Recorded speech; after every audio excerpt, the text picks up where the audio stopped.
2 Kings chapter 3. And Solomon made affinity with Pharaoh, king of Egypt, and took Pharaoh's daughter, and brought her into the city of David, until he had made an end of building his own house, and the house of the Lord, and the wall of Jerusalem round about. Only the people sacrificed in high places, because there was no house built unto the name of the Lord until those days. And Solomon loved the Lord, walking in the statutes of David his father, only he sacrificed and burnt incense in high places. And the king went to Gibeon to sacrifice there, for that was the great high place. 1,000 burnt offerings did Solomon offer upon the altar.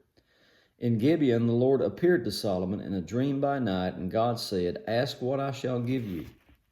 And Solomon said, You have shown unto your servant David my father great mercy, according as he walked before you in truth and in righteousness, and in uprightness of heart with you. And thou hast kept for him this great kindness, that you have given him a son to sit on his throne, as it is this day. And now, O Lord my God, thou hast made thy servant king instead of David my father, and I am but a little child. I know not how to go out or come in. And your servant is in the midst of thy people, which you have chosen, a great people, that cannot be numbered nor counted for multitude. Give therefore your servant an understanding heart to judge your people, that I may discern between good and bad, for who is able to judge this thy so great a people? And the speech pleased the Lord that Solomon had asked this thing, and God said unto him, Because you have asked this thing, and have not asked for yourself long life, neither have asked riches for yourself, nor have asked the life of your enemies, but have asked for thyself understanding to discern judgment. Behold, I have done according to your words. Lo, I have given you a wise and understanding heart, so that there was none like you before you, neither after you shall any arise like unto you. And I have also given you that which you asked not, both riches and honor, so that there shall not be any among the kings like unto you all your days. And if you will walk in my ways and keep my statutes and my commandments as your father David did walk, then I will lengthen your days. And Solomon awoke, and behold, it was a dream. And he came to Jerusalem and stood before the ark of the covenant of the Lord, and offered burnt offerings and offered peace offerings, and made a feast to all his servants. Then came there 2 women that were harlots unto the king, and stood before him.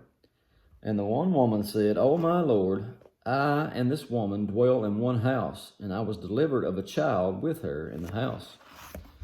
And it came to pass the 3rd day after that I was delivered, that this woman was delivered also. And we were together, there was no stranger with us in the house, save we 2 in the house. And this woman's child died in the night, because she overlaid it. And she arose at midnight, and took my son from me, while thy handmaid slept, and laid it in her bosom, and laid her dead child in my bosom. And when I arose in the morning to give my child suck, behold, it was dead. But when I had considered it in the morning, behold, it was not my son which I did bear.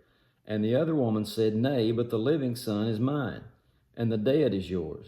And this said, No, but the dead is your son, and the living is my son. Thus they spake before the king. Then said the king, The one says, This is my son that lives, and thy son is dead. And the other says, Nay, but this thy son is dead, and my son is the living. And the king said, Bring me a sword. And they brought a sword before the king, and the king said, Divide the living child in 2, give half to one and half to the other. Then spake the woman whose the living child was unto the king, for her bowels yearned upon her son, and she said, O my lord, give her the living child, and in no wise slay it. But the other said, Let it be neither mine nor thine, but divide it. Then the king answered and said, Give her the living child, and in no wise slay it. She is the mother thereof. And all Israel heard of the judgment which the king had judged, and they feared the king, for they saw that the wisdom of God was with him to do judgment. And that's it for chapter 3. God bless you.